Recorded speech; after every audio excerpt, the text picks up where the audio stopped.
आपल्या मुलांना त्रास दिला तर कोण कशाची दलाली करत होतं ते सर्व बाहेर काढू असा इशारा करुणा मुंडे यांनी दिलाय। दुसरीकडे सदावर्ते सारखे लोक फक्त बोलण्यासाठी 50 लाख घेतात असा गंभीर आरोपही त्यांनी केला होता। पाहूया। मुलाबाळांना त्रास देऊन प्रेशर देऊन त्यांना माझे विरोध उभे केला। तू घेऊन जा, धनंजय मुंडेला मी ऑफर करते, तू घेऊन जा मुलाबाळांना, मी बघते तुला। धनंजय मुंडे भी नहीं, इसके पीछे है ना जो है बहुत बड़ी गैंग है, बहुत बड़ी गैंग है। उन लोगों का लूंगी मैं नाम, बघता नाही तो असेल तर बोललं पाहिजे, एकदाच विषय संपतो ना। मग त्यांना तोंड कोणी बंद केले? म्हणजे तोंड उघडणं म्हणजे हे धमकी देण्यासारखं आहे। तुमच्याकडे अशी काही माहिती असेल तर तुम्ही पोलीस प्रशासनाला द्या। मुलावर दबाव आणाल तर माझ्याकडे असलेल्या सगळ्या गोष्टी बाहेर काढेन असा इशारा करुणा मुंडेंनी धनंजय मुंडेंना दिलाय। त्यावर धमक्या देण्याऐवजी काय असेल ते उघड करावं असं आवाहन सत्ताधाऱ्यांपैकीच काही नेत्यांनी केलंय।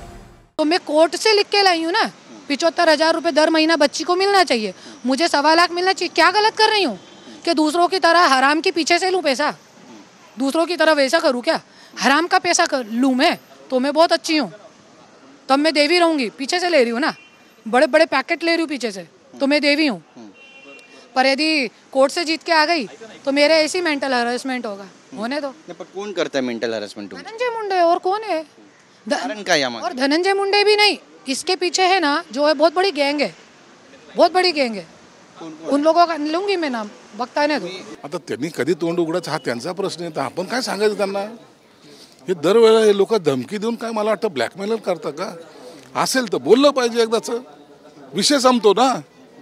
याचं मंत्रिपद जाईल, याला खाली उतरू, याला असं करू, यापेक्षा जे मनात असेल ते बोंबला।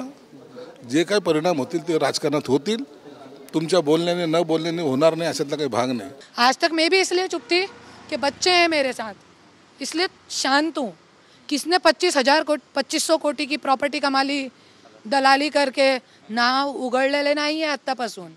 कोणाकडे 2500 कोटीची प्रॉपर्टी आहे, काय काय दलाली होत आहे, कोणाकडे लडकी सप्लाय होते, काय होते, माझी बहिणीसोबत काय काय झाला, तिने पण आता तोंड उघडलेला नाही आहे।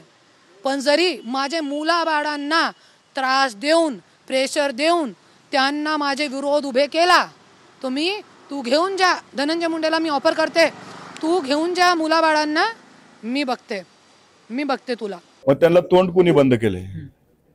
म्हणजे तोंड उघडणं म्हणजे हे धमकी देण्यासारखं आहे।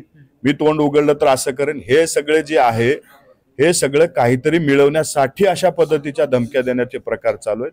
त्यांना माझी विनंती आहे, तुमच्याकडे अशी काही माहिती असेल तर तुम्ही पोलीस प्रशासनाला द्या, सरकारला द्या, तर कारवाई होईल। उगाच माध्यमासमोर येऊन प्रसिद्धी भेटते म्हणून काही बोलायचं आणि उठसूट आरोप करायचे हे कुठंतरी त्यांनी थांबवलं पाहिजे। मला वाटतंय त्यांना जी मिळवायचं होतं ते त्यांना कोर्टाकडनं मिळाले, आता अजून काय अपेक्षा असतील तर त्यांनी, मला वाटतं हे सगळं त्याच्यासाठी चालू आहे। दुसरं म्हणजे सदावर्ते हा माझ्यासाठी वकील नाही, हा माणूस फक्त बोलण्यासाठी 50 लाख रुपये घेतो असा गंभीर आरोपही करुणा मुंडेंनी सदावर्तेंवर केलाय। सदावर्ते जे वकील आहे ते माझ्यासाठी तो वकील पण नाही आहे। कशाला? क्योंकि जे सदावर्ते वकील आहे त्यांना मी खूप अच्छा मानती थी, पर ज्या वेळे माझी गाडीमध्ये रिव्हॉल्वर टाकली गेली होती, माझे लोक त्यांच्याकडे गेले होते की तुम्ही ये जे वाईट गोष्टी घडलेली आहे, मंत्री होते त्यावेळे पण धनंजय मुंडे, ते मंत्री विरोधात तुम्ही केस लढा, तो बात करण्यासाठी 50 लाख रुपये मागितले होते। 50 लाख रुपये बात करण्यासाठी फक्त। तो ऐसे लोकांना मी वकील मानत नहीं, एडवोकेट मानत नहीं। अरे लोग झूठे बोलने के 50-50 लाख रुपए ले रहे हैं, झूठे बोलने के वकील लोग 50-50 लाख रुपए ले रहे हैं मीडिया पे, और आज मेरे वकील ने 1 रुपया नहीं लिए, मैं उसको धन्यवाद नहीं कर सकती? न्यायाधीश को मैं धन्यवाद नहीं कर सकती? Bureau report, TV9 Marathi.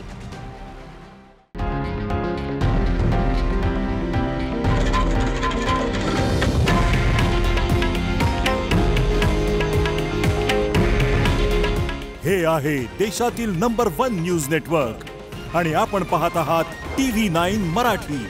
काळजी तुमची, हित महाराष्ट्राचं।